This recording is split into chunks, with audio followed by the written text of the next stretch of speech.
ਫਿਰ ਨੰਗੇ ਕਰਾ ਦੇ ਬਣਾ ਮੋੜ ਕਰ ਸਾਰੀ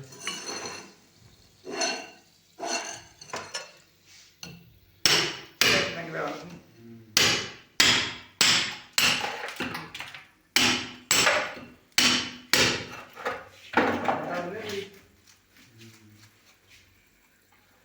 ਤਾਂ ਇਹ ਸੰਗਤ ਦੇ ਨਾਲ ਸੀ